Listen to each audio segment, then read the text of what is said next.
సత్తెనపల్లి నియోజకవర్గం ముప్పాళ్ల మండలం ముప్పాళ్ల గ్రామంలో రెవెన్యూ సదస్సులో హాజరైన సత్తెనపల్లి నియోజకవర్గ శాసనసభ్యులు శ్రీ కన్నా లక్ష్మీనారాయణ గారు ప్రగతి పాలన అందిస్తోంది కూటమి ప్రభుత్వం. ఇటు రాష్ట్రం ఎంచుకున్న లక్ష్యాలకు కేంద్ర సహకారం కూడా తోడై ఆంధ్రప్రదేశ్ అభివృద్ధి బాటలో జోరుగా పయనిస్తోంది. గ్రామ సభల ద్వారా రెవెన్యూ సమస్యలను పరిష్కరిస్తామని శాసనసభ్యులు కన్నా గారు తెలిపారు.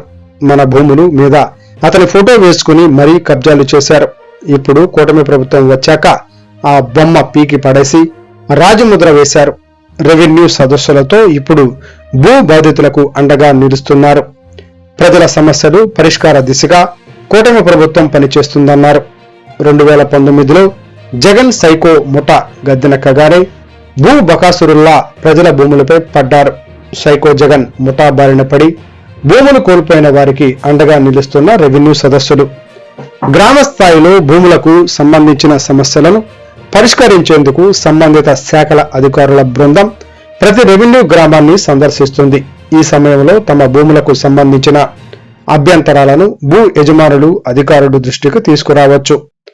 ప్రజల ప్రభుత్వాస్తుల రక్షణకు మన ప్రజాప్రభుత్వం అత్యంత ప్రాధాన్యం ఇస్తుంది. మీ భూమికి భద్రత కల్పించే బాధ్యత మాది అని మీకు మాటిస్తున్నాము. ఈ కార్యక్రమంలో వివిధ హోదాల్లో ఉన్న ప్రభుత్వ అధికారులు మరియు కూటమి నాయకులు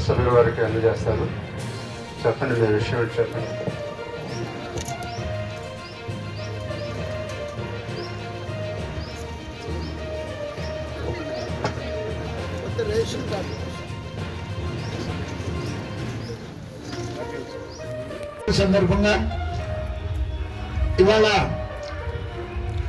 మన ముప్పాళ్ల గ్రామంలో నిర్వహించున్న సందర్భంగా ఇక్కడ వచ్చేసినటువంటి పెద్దలందరికీ కూడా నా హృదయపూర్వక నమస్కారం. సంతోషం. మరి రెవెన్యూ సదస్సులు ఏ ఉద్దేశంతో పెట్టారు, ఎందుకు పెట్టారు, ఎలా పరిష్కరించబడతారు, ఈ విషయాలన్నీ కూడా తహసీల్దార్ గారు మీకు చాలా క్షుణ్ణంగా చెప్పినటువంటి మాట.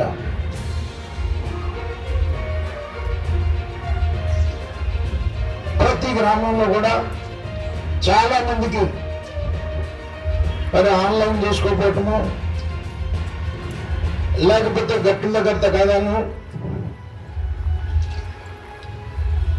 అలా కాకుండా 2019 నుంచి 24 వరకు కూడా వైసీపీ ప్రభుత్వంలో వాళ్ళు ఇష్టం వచ్చినట్లు భూముల్ని ర్యాంక్ చేసుకోవటం, సర్వే నెంబర్లు మార్చడం, ఎవరి పేరు పెడితే వాళ్ళ పేరుని ఆన్లైన్లో ఎక్కించేసుకోవడం, ఈ రకంగా అనేక అవకతవకలు జరిగినాయి. వాటన్నిటిని కూడా సరిదిద్దాలి అనేటువంటి ఒక ఉద్దేశంతో గౌరవ ముఖ్యమంత్రి వర్యులు జాతీయ అధ్యక్షులు నారా చంద్రబాబు నాయుడు గారు అధికారులందరినీ కూడా ప్రతి గ్రామం పంపించి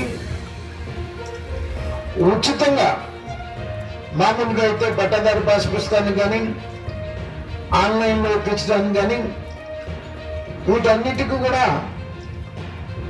మనం చలానాలు కట్టాల్సిన అవసరం ఉంటుంది. కానీ ఈ రెవెన్యూ సదస్సుల్లో వచ్చినటువంటి ఏ ఫిర్యాదుకు కూడా మనం చలానా కట్టేటువంటి పని లేకుండా ఉచితంగానే సర్వీసెస్ అందజేసేలాగా మరి ముఖ్యమంత్రి గారి ఆదేశం. మరి గడిచినటువంటి ప్రభుత్వాల వ్యవస్థలన్నీ కూడా సర్వనాశనం చేసినాడు, రాష్ట్రాన్ని సర్వనాశనం చేసినాడు. ఈ రాష్ట్రంలో దొంగలు పడినట్లు రైతుల భూములన్నింటినీ కూడా వైసీపీ నాయకులు ర్యాంక్ చేసుకున్నారు.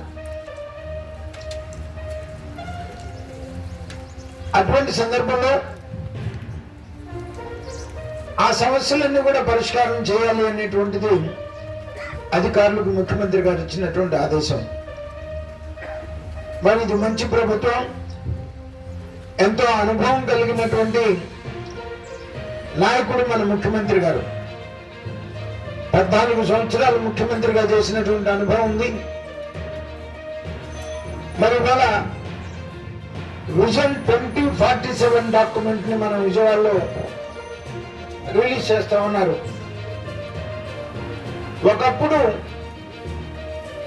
విజన్ 2020 డాక్యుమెంట్ తో ముందుకొచ్చి ఇవాళ హైదరాబాద్ మహానగరం ప్రపంచంలోనే ఒక గొప్ప మహానగరంగా రూపుదిద్దుకోవడానికి రూపకల్పన చేసినటువంటి నాయకుడు మన నాయకుడు చంద్రబాబు నాయుడు గారు. మరి అటువంటిది ఇవాళ 2047కి మన రాజధాని అమరావతిని కానీ, పోలవరం నిర్మాణం కానీ, అలాగే ప్రతి నీటి చుక్క వ్యవసాయానికి ఉపయోగపడేలాగా మరి అనేక రకాలైనటువంటి